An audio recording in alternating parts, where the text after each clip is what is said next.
जरा सोचिए, एक सुबह नींद खुले और दुनिया की आधी आबादी बस गायब हो चुकी हो। ये किसी फिल्म की कहानी नहीं, बल्कि एक सवाल है कि अगर पूरी इंसानियत का भविष्य सिर्फ एक इंसान के कंधों पर आ जाए तो क्या होगा। सोचे कि एक सुबह जब नींद खुले तो फोन पर पूरी तरह खामोशी हो। न कोई कॉल, न कोई मैसेज। बस यहीं से इस कहानी की शुरुआत होती है। एक ऐसी दुनिया जहां रातों रात सारे पुरुष गायब हो गए हैं। और ये वो सुकून देने वाली शांति नहीं है। नहीं, ये एक बेचैन कर देने वाला सन्नाटा है। सड़कों पर गाड़ियों का शोर नहीं, हवा में कोई आवाज नहीं, सिवाय एक अजीब डरावनी खामोशी के। बाहर देखो तो ऐसा लगता है मानो मानो किसी ने दुनिया का पॉज बटन दबा दिया हो। गाड़ियां जहां थीं वहीं खड़ी हैं, कुछ के दरवाजे तो अब भी खुले हैं, जैसे उन्हें चलाने वाले अभी अभी हवा में गायब हो गए हों। पूरा का पूरा शहर एक भूतहा म्यूजियम जैसा लग रहा है। और फिर धीरे धीरे ये बात समझ में आती है। ये कोई आम शांत सुबह नहीं है। ये एक नई भयानक हकीकत की पहली सुबह है। दुनिया जैसी हम जानते थे अब हमेशा के लिए बदल चुकी है। तो सवाल ये उठता है कि आखिर ये हुआ कैसे। ये कोई धीरे धीरे आने वाली तबाही नहीं थी। ये तो बिजली की रफ्तार से हुई एक ऐसी घटना थी जिसने इंसानियत को उसके घुटनों पर ला दिया था। सब कुछ बहुत तेजी से हुआ। पहले दिन ये बस एक और वैज्ञानिक चेतावनी थी, जिसे ज्यादातर लोगों ने नजरअंदाज कर दिया, और एक महीने के अंदर पुरुष आबादी का वजूद ही लगभग मिट चुका था। समाज को संभलने का मौका तक नहीं मिला। और इसकी वजह थी एक वायरस जो इतिहास में किसी भी चीज से बिल्कुल अलग था। यह हवा में था, दिखाई नहीं देता था, और इसका सिर्फ एक ही निशाना था, वाई क्रोमोसोम। ये इंसानियत का सबसे सटीक और विनाशकारी जैविक हथियार साबित हुआ, जिसने सिर्फ पुरुषों को चुना और महिलाओं को छुआ तक नहीं। लेकिन इस पूरी तबाही के बीच एक शख्स था जो बच गया था। उसका नाम था कायरो, और उसका जिंदा रहना ही शायद उसका सबसे बड़ा अभिशाप बनने वाला था। कायरो एक बहुत दूरदराज के रिसर्च सेंटर में था, इसलिए वो बच गया। लेकिन जब वो सेंटर से बाहर आया तो वो सिर्फ एक सर्वाइवर नहीं था, वो एक पूरी प्रजाति का आखिरी नमूना था, एक जीता जागता फॉसिल। अब पूरी इंसानियत का भविष्य उसके कंधों पर था।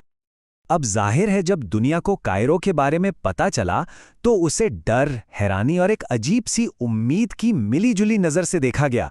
वो एक ही समय में एक मसीहा भी था और एक खतरा भी, और इसी ने समाज को दो हिस्सों में तोड़ने की शुरुआत कर दी थी। ये बात उसकी हालत को एकदम सटीक तरीके से बताती है। एक ऐसी दुनिया में जहां सिर्फ महिलाएं थीं, वही इंसानियत को बचाने वाला था, और वही उसका सबसे बड़ा खतरा भी। उसकी पहचान दो बिल्कुल अलग अलग ताकतों के बीच फंसकर रह गई थी। कायरो के जिंदा होने ने एक ऐसा सवाल खड़ा कर दिया था जिसका कोई आसान जवाब किसी के पास नहीं था। क्या एक अकेले इंसान की आज़ादी पूरी प्रजाति के वजूद से ज्यादा मायने रखती है? अब देखिए, वैज्ञानिकों के लिए तो इसका हल एकदम साफ और लॉजिकल था। कायरो के डीएनए का इस्तेमाल करके आर्टिफिशियल इंसेमिनेशन के जरिए मानव जाति को फिर से बसाया जाए। बिल्कुल साफ सुथरा साइंटिफिक प्लान।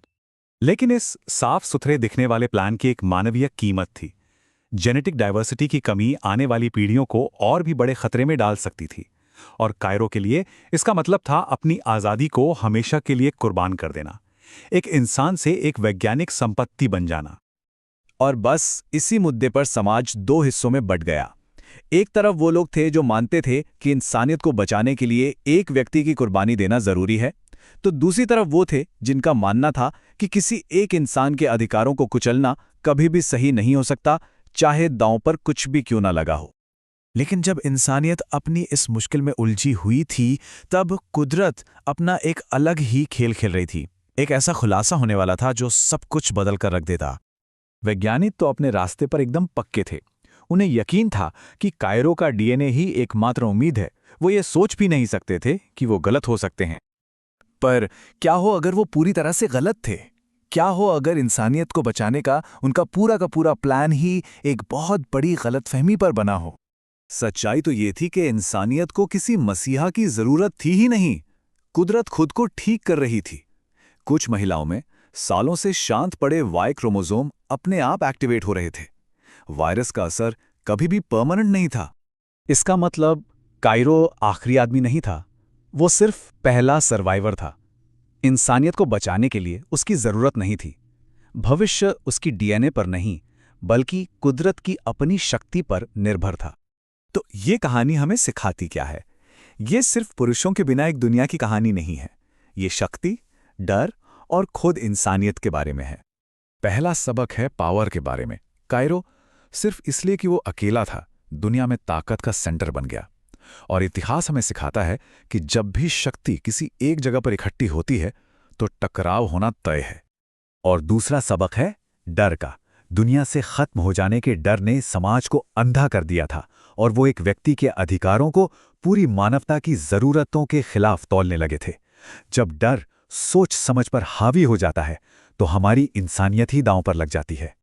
और यही बात हमें आखिरी सवाल पर लाती है।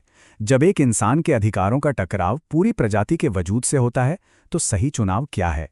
इसका कोई आसान जवाब नहीं है और शायद यही इस विचार प्रयोग का असली मकसद है।